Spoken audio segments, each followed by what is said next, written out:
Gunung Srandil merupakan sebuah bukit yang dikenal sebagai tempat wisata religi di Desa Glempang Pasir, Kecamatan Adipala, Kabupaten Cilacap, Jawa Tengah.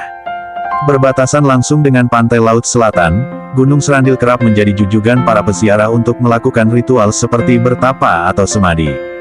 Berikut asal-usul Gunung Srandil di Cilacap. Dikutip dari laman disporapar.cilacapcup.go.id, Gunung Srandil berjarak sekitar 30 km arah timur kota Cilacap. Gunung ini setiap hari dikunjungi peziarah, baik yang berasal dari Cilacap maupun daerah lain seperti Sumatera, Bali, Kalimantan, maupun daerah lain di Indonesia. Gunung Srandil di Cilacap ini pun banyak didatangi para peziarah karena terdapat banyak petilasan sakral dari para tokoh seperti Sultan Muhriti yang merupakan putra kedua Ratu Semenep, Jawa Timur. Kemudian petilasan Mbah Kanjeng Gusti Agung, Nyai Dewi Tanjung Sekarsari, Ki Semar Tunggul Sabdo Jati Dayo Amongrogo, Juragan Dampo Awang, Hyang Sukma Sejati, hingga petilasan Langlang Buwana yang terletak di atas bukit. Lantas bagaimana asal-usul Gunung Srandil di Cilacap hingga bisa menjadi lokasi pertapaan? Dikutip dari buku Cerita Rakyat Jawa Tengah, Kabupaten Cilacap terbitan Balai Bahasa Jawa Tengah tahun 2017, asal-usul Gunung Srandil tidak bisa dilepaskan dari mitos tokoh ksatria bernama Bima. Konon, Gunung Srandil merupakan pecahan dari Gunung Semeru yang ditendang Bima akibat marah mendengar ejekan dari Ki Drona.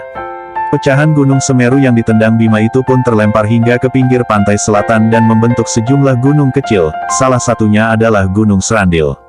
Konon nama Srandil berasal dari kata Sranane adil dalam bahasa Jawa yang berarti syaratnya harus adil. Mitos yang dipercaya masyarakat sekitar, dahulu ada seorang sesepuh yang suka bersemadi di atas bukit Gunung Srandil.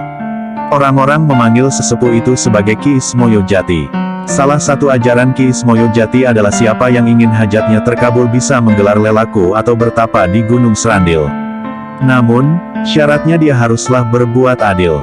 Berawal dari kisah itulah, orang-orang akhirnya menyebut tempat itu sebagai Gunung Srandil. Namun ada juga versi lain yang menyebut Srandil berasal dari kata sarana dan adil. Yang dimaksudkan adalah tempat untuk meminta keadilan. Banyak orang dari berbagai daerah yang merasa diperlakukan tidak adil dalam kehidupannya akhirnya datang ke Srandil dengan membawa berbagai masalah untuk mencari jalan keluar. Ada yang datang untuk menenangkan jiwa, meminta jodoh, hingga meminta diberikan kekayaan. Di Srandil terdapat beberapa tempat untuk bersemadi, baik di bawah maupun di atas bukit. Ada yang berupa gua-gua kecil, ada yang berwujud pelataran, dan ada yang konon merupakan makam para leluhur. Untuk mengadakan persemadian dan sebagainya, biasanya akan dipandu oleh seorang juru kunci yang mereka pilih sendiri karena jumlahnya banyak dan dengan membawa sesaji. Konon katanya, banyak para pejabat dan pengusaha yang datang ke Srandil. Mereka tentu datang dengan sedikit malu-malu, sehingga mereka datang dengan cara menyamar. Mengapa demikian? Ya, bagaimanapun kita hidup di negara yang punya agama, yang memerintahkan agar kita hanya menyembah dan hanya meminta pada Tuhan saja. Namun, tidak dapat dipungkiri, mereka juga masih punya naluri kejawen yang percaya pada hal-hal seperti itu. Apakah mereka berhasil meraih keinginannya? Wallahu alam bisawab. Sekarang, Srandil dan sekitarnya, yang terletak di Desa Glempang Pasir, Kecamatan Adipala, dijadikan sebagai tempat wisata religi oleh pemerintah daerah Kabupaten Cilacap.